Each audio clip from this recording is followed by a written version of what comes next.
Welcome, ladies and gentlemen. My name is Natan Brahowski. I am your host with the most. Today, on this wonderful episode on the Frequency of Abundance group, I wanted to share a little bit more on a personal side that I normally don't get to.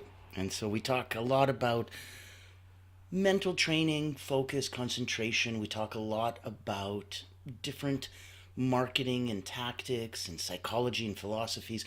We cover a huge array of topics here, and we have guests. So if you'd like to come and be a guest, if you'd like to speak on a topic, if you want to have a spotlight shined on you, please reach out to me. I'll put my contact in the chat. Hold on a sec. Let me do that now. Okay. Contact is in the chat. So we've got some information. Welcome. Like I said, Frequency of Abundance.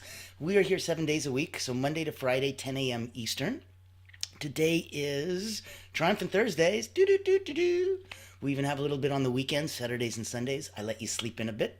So we're looking at 1 in the afternoon. Now, you can always find me here, LinkedIn, Facebook, broadcast and beamed and restreamed, YouTube, everywhere. All the good places. And so, as I invite you, here we go. Take a look here. So if you wanted to join us over at the Frequency of Abundance, go to LinkedIn. There's the link here is in the chat as well, but literally click the Frequency of Abundance, click groups, search is done. You're there. You found us. Join us and you can see content like this. Join us in our paid community. It's tens of dollars a month, but it'll give you access to networking. We genuinely believe that the tide raises all boats. So there's support. There's different group coaching scenarios. There's so much fun and so much community. So we invite you to come, hang with us, get deeper involved, give yourself the permission to go on that deeper dive. Now, if any of this spotlight stuff is of interest to you, by all means, I'll give you a 30-second background about me, and then we're going to start today's party. It's going to be a cool one, I'm telling you. So, I've been an elite mental training specialist, oh goodness, energy coach now for about 30 years. I started with Olympians, national sports teams, Cirque du Soleil acrobats, artists, and focused on about probably 15,000 people in the last 30 years coming through my hands. Wrote a couple best-selling books on energy, personal momentum, peak performance, moments of power, quotes of wisdom. There's different areas that I wanted to focus on, and was very happy offline. And then COVID hit, and I needed to pivot, and I didn't want to, what do you call it? Just make cat videos like everybody else. So I thought I'd make it easy, and I thought I would come in and, if you're a coach offline for 30 years, how hard can this online thing be? And it was horrible. It was horrible. I couldn't get the technology to work. MailChimp and Squarespace kept disconnecting randomly every couple hours, and I couldn't tell why. I couldn't get the marketing to work. And I couldn't understand why it always felt like I'm doing, last week's marketing. And that's why it's not working, because I'm not doing this week's marketing. So, always felt slow, behind. Didn't matter if I had education, experience, expertise. It was awful. And when I wanted to make a bigger change and help others, that's where I focused in on Allura Creative Agency, where we really became a public relations firm, putting on these one-of-a-kind exclusive executive events like Leadership Roundtable Series or Tequila and Tech Talks or, my goodness, Financial Fireside Chats. So much fun, so much creativity, so much positivity, and an incredible way to blow a dog whistle if you're hunting whales like C-suite executives, leaders. Our one-of-a-kind hosted events where I come and I introduce you and I introduce your offer so you don't have to, really comes across for the leaders, the founders, the executives, the C-suite. So if you're hunting whales and you want a bigger harpoon, give me a call. If you're looking to get some more exposure and you wanted to come on the show and talk about some things, give me a shout.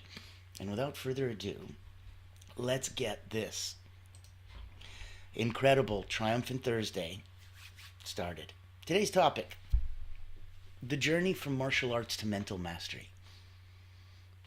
Speckled into my little background, you may not know, I've been in the martial arts, I know it says here 30 years, but I think it's closer to 40 now. And more importantly, it's held a very incredible place in my heart as part of who I am and how I've developed as a person, as part of kind of a neat snapshot through life. And so it can look at these snapshots and you can really paint a picture and see where you were and what was going on in your life at different times. And martial arts does that for me as well, beautifully. So let's say we go back over what I just said in those last 30 years, and now let's speckle the martial arts in there. And I think you'll see it's bigger than I can even normally look at. I came as an immigrant from the former Soviet Union. I'm 5'3", 5'4" on a good day if you squint and the wind is just right. The sun is good. And never was a big guy. So would get bullied and picked on in elementary school, stuffed into lockers, those kind of things. We moved around a lot, so that didn't help. And I didn't go to the martial arts for, confidence or weight loss or some of those other things that people do. I don't know. I went there specifically to try to save my butt because I didn't want to keep getting stuffed into lockers. So going to a martial art practice of any kind was a huge deal for me. Getting over the physicality of things, the fear of things and such. And then there's this beautiful, calm inner peace that comes. After you've worked and pushed and tested yourself a little bit and kind of found a way to bite off more than you could chew and then proceed to find a way to chew it. It's sort of interesting. So I started with Hapkido, which is Korean. There's joint locks, there's pressure points. It's a primarily defensive martial art. There's not a lot of attacks. It's 99% defenses. So if somebody attacks you, grabs you, punches you, kicks you, these are different ways to control the person and get out. And that was a beautiful, wonderful start for me. Did that for years until we moved.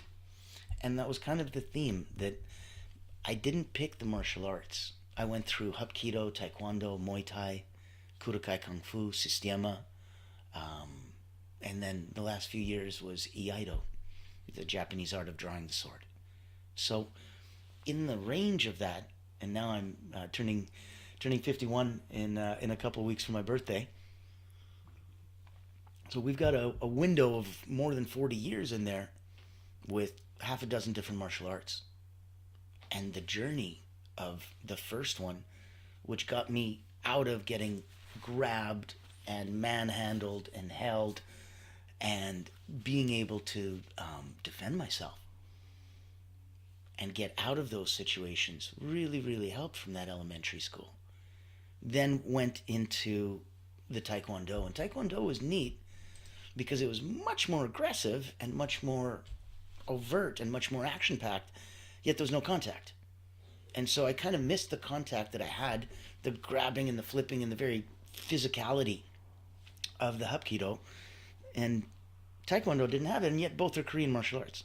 So I was like, what an incredible difference. Completely polar opposites. And there I'd experienced a little bit, well, you know what, you're young, right? Like, so I think I was probably 12, maybe 14 at the time. And I was coming from another martial art where I was almost a black belt. And so I'd had a couple years of training. Even though I was a white belt here, the people that I was sparring look at you that way. And that's a great lesson that we can touch on. Just because I'm wearing a white belt doesn't mean I am a white belt. It means I'm a white belt in whatever patch, uniform, school this is. That's all. You have no clue what my background is. So in that first sparring, I was able to spar other white belts and go all the way up and had a blast. And got to a point where now I'm sparring people that are, blue belts, red belts, all the way up to this guy that was, he's supposed to be a black belt, but before 18, where I was, you weren't allowed.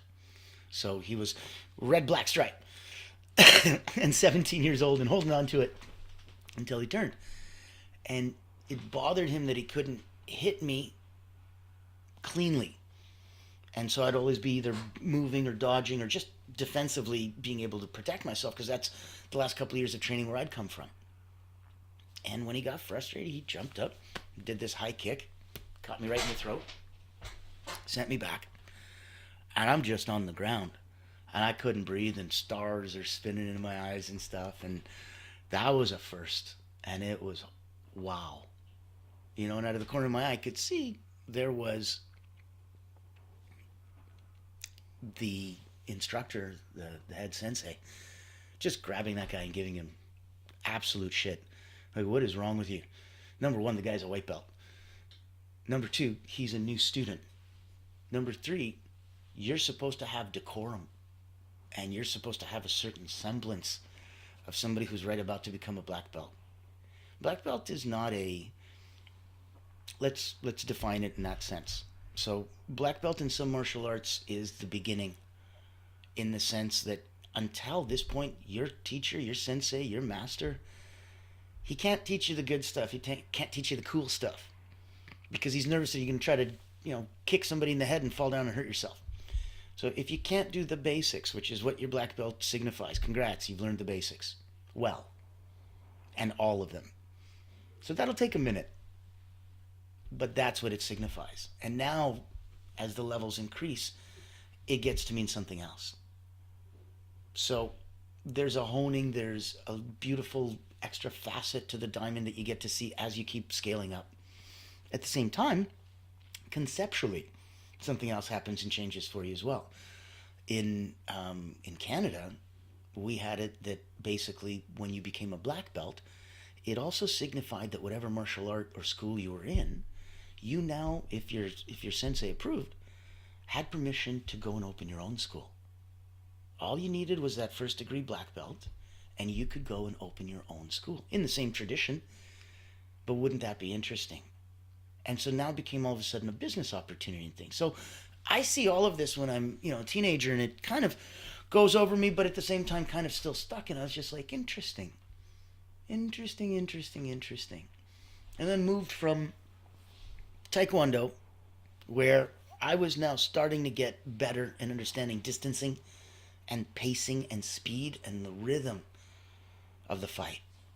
That it's a dance, and that if he's at 2-4 beat, 1 2 1 2 1 2 1 2, and I'm at 4-4 beat, 1 2 3 4 1 2 3 4 1 2 3 4 1 2, we're perfectly in sync.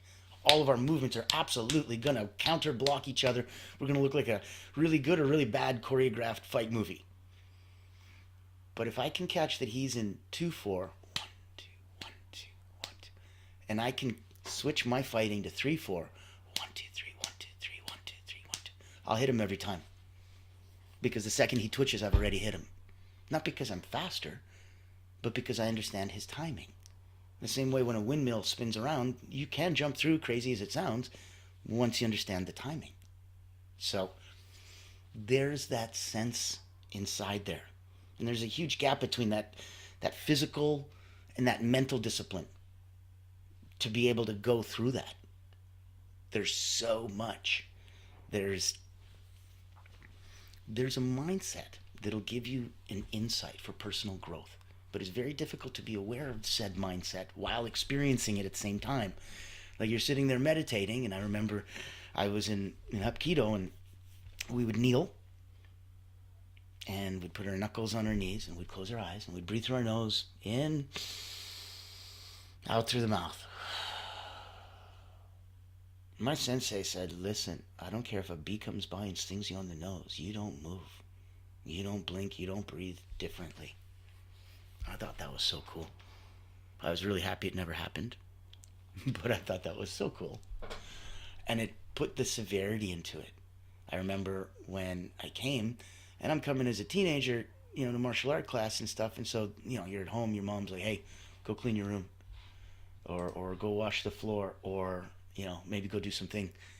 And meanwhile, you're like, But then you get to the dojo, and your sensei's like, Natan, I will honor you with the broom.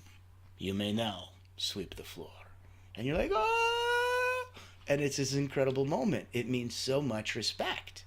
It means an acknowledgement that they see that you start to see what's going on around you, that you're starting to pick up what everybody's putting down. It's so wonderful. Oh, wonderful. Thank you for the comments. Yes. How many? So, how interesting. So many different types of teaching, expand global thinking. Amazing cross pollination from martial arts to business. Thank you. We haven't even gotten to the fun stuff yet. So, we're going through and we're having some fun. My contact's in the chat. You can reach out to me anytime you want. Join us in the group.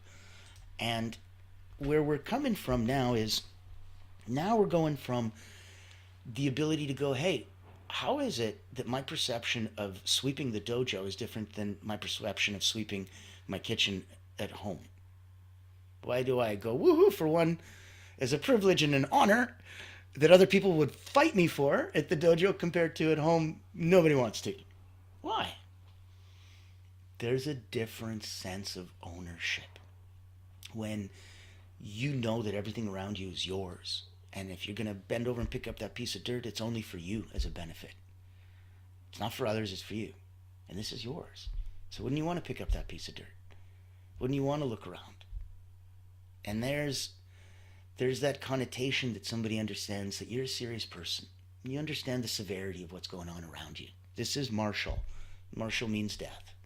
This is an art. Art means life. How the hell are we blending both of these together so well? That's the dance. And that can be a beautiful, deadly thing. Like watching an incredibly powerful animal. They're beautiful when they're hunting another animal. And deadly. They're not mutually exclusive, those two terms. They're just very rarely seen. So somebody like Bruce Lee, beautiful, deadly. Great example.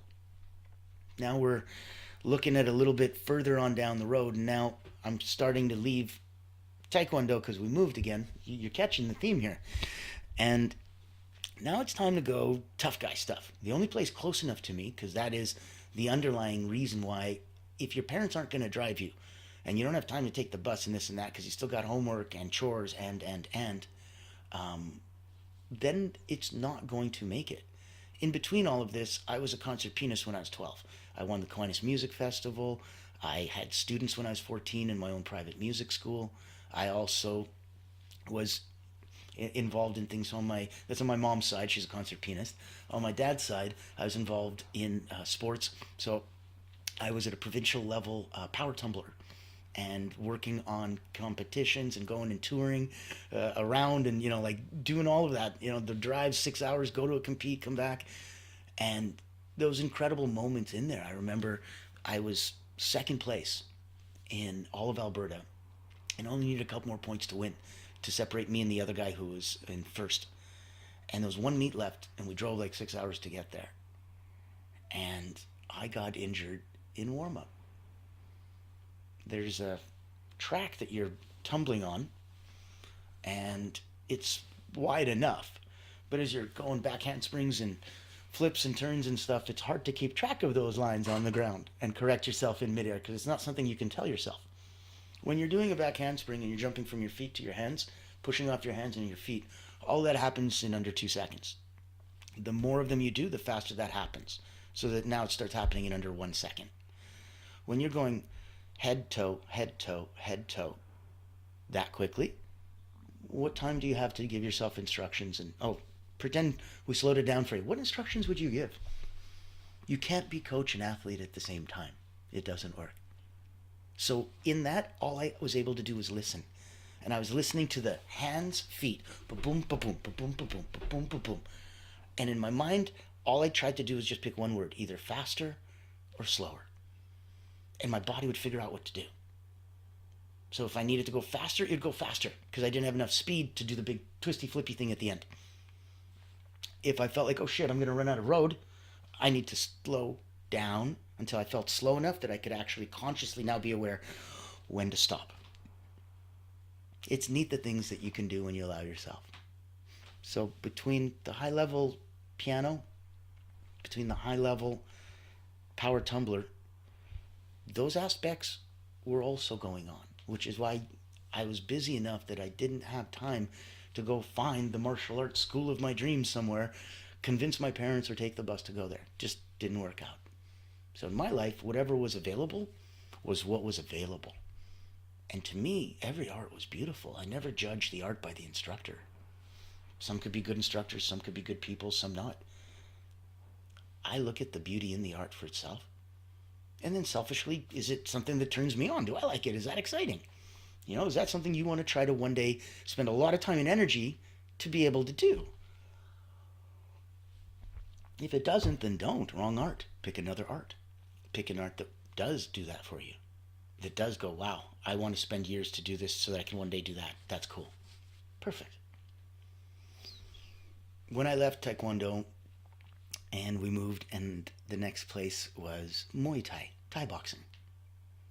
That was the beginning of a very marked change. That was when I was now 17, 18 years old. Now I'm a young adult. Now things are different. Now I'm going through a full contact sport where physical training and impact training and toughening of the body is essential. It's not just maybe or a good idea. So I remember one of the first days it's Mike Miles National Kickboxing, and I'm in the ring and I'm with a guy on the national team. And because I just came from Taekwondo, and at that time Van Damme movies were really big, and I remember learning how to do the Van Damme jump, spinning scissor kick. It looks all pretty and stuff, kind of do the splits. And I did that to the guy, but in Taekwondo form, which means I came that close to his nose, went, whew, landed, and went point. And he looked at me and went, interesting. And he picked up his leg and he Thai kicked me on my leg. And I just felt like a crumbled card deck. And I tried to stand up and I couldn't. I couldn't walk for 2-3 days. And that was the difference. That was the difference where I understood points. And that could have hit you, or oh, that would have hurt. Compared to, oh, that did hit you, that did hurt. Okay. And that was where the beginning of some of the toughening came. I remember there was a bag, and I'd beaten on the bag so much and gotten bloodied and bruised and just loved that bag. And came in one day, and damn if I didn't just go into a session, and before I knew it, it ripped off the wall and fell. And he's like, that bag's been up for 8 years. I'm like, well, that explains why. It's not because I'm the toughest guy in the world. The bag's been up for... He goes, no, that's the point. He goes, much bigger, tougher guys than you hit it. And no. So there's things that don't always have to make sense. And that you get to just smile and go, the universe gave me a one-up. Okay, I like that. I remember when he bought a sandbag.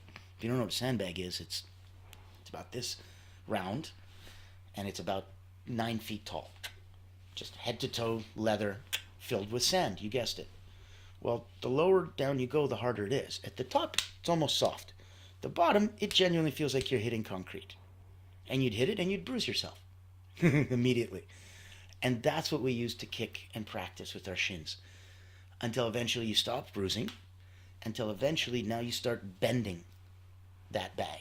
And when you can start denting it, when you can start hitting it with full power, and it doesn't not only hurt you, but you're hurting other things now you're getting close.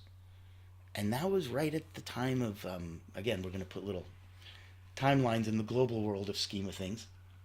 That was perestroika. That was the fall of the Soviet Union. That was when that experiment of communism after 72 years failed, and they went a completely different way. And that was the same year that my dad said, hey, you know what? You're 18. You've never been back to Russia to visit where you were born. Let's go. And I went, okay. And I went on like a month-long sabbatical with my dad. And we went to visit Vitebsk in Belarus, White Russia, where he's from. And while we were there, staying with family, this was interesting. They found a martial arts school. It was right out of an 80s martial art movie. So we're going in. You're taking a bus to an industrial area. Now it's filled with warehouses and a place that if you got mugged, nobody would know. If your car broke down, you got a long walk to get back to civilization. And I'm looking and it's getting worse and worse, and diapilated metal and just car husk rusted body over here, kind of a junkyard, kind of a graveyard, kind of a what the hell's going on here, industrial scary place. And then there's just this nondescript door. And you're like, all right, and you open up the door and you got to go down like 2 flights of stairs. Down. And down in the basement was this giant 100-foot polished wooden floor with the largest painted yin yang I've ever seen. It must have been about 80 feet circle. It was incredible. That was the training gym. And that's where I went to train every day. And it was such a completely different training. Because they don't have the fancy pretty shorts or the fancy North American gloves. Because they train hard style. And it taught me something different. When you have your instructor look at you as money, I was in the ring, I was in a martial arts style, I got hit, I flew back, I started breathing, oh my God, I lost my breath. He runs over, are you okay? Okay, I'm so sorry, are you okay? And I'm like, he should, he's a nice person and he's a good instructor and all of that. But at the same time, I had another instructor who wasn't in that same way. He was classical Russian trained, he was teaching Sistema. And when he hit me, and I flew and got winded, I was looking to see would he come over, would he apologize, would he help me up, would he care? He just looked at me and went, ready? And I'm like, oh shit, things are different. Things are different when you spar with somebody and they say, I will only hit you as hard as you hit me. And you're like, that should be the first sign that you should be nervous. You should be nervous in a big way. Knowing that that's kind of the way that we go through life.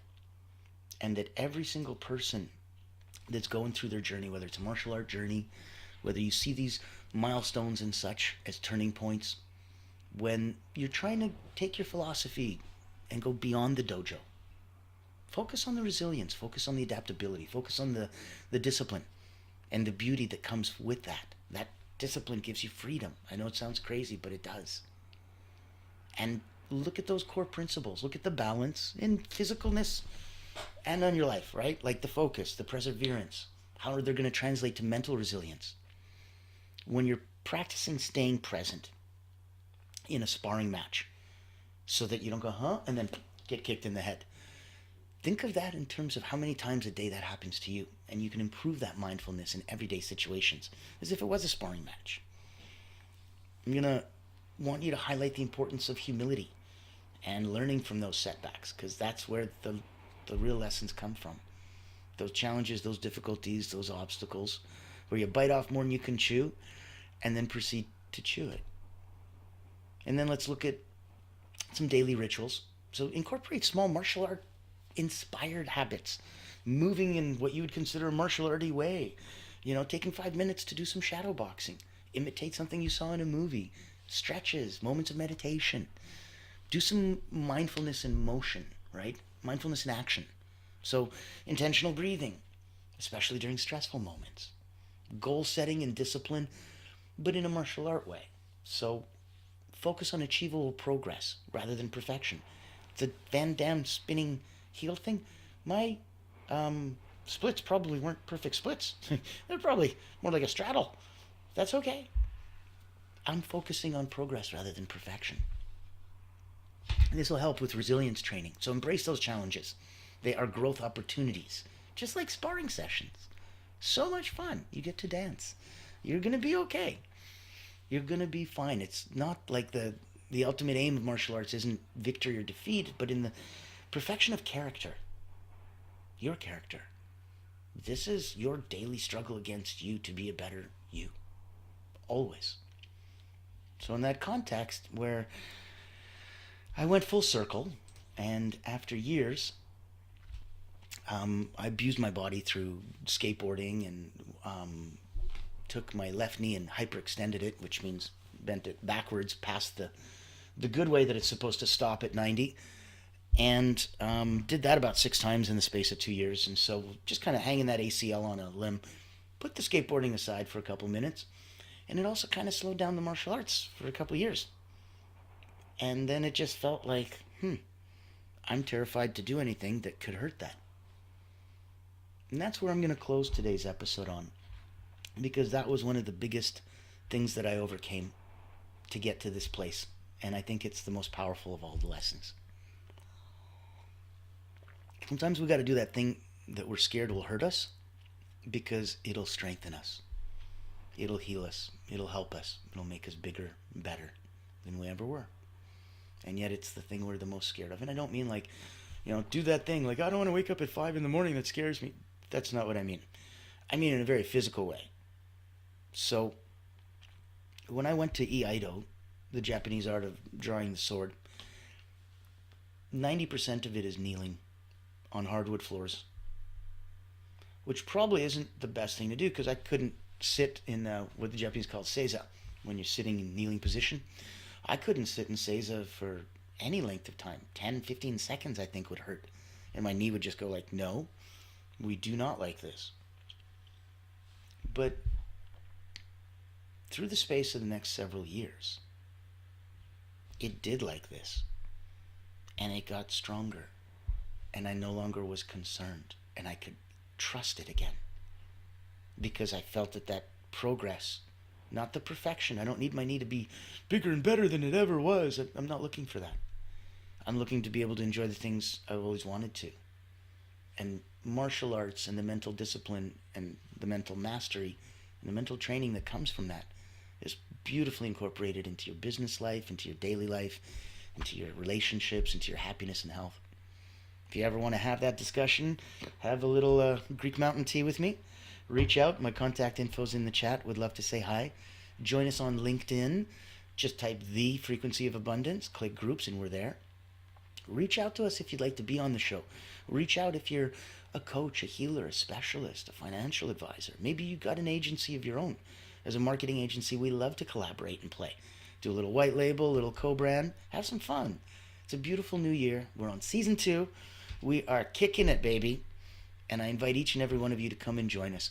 We have so much fun invited. Now, tomorrow is going to be an even awesomer Friday. And on Fridays, as you know, we got Fearless Fridays.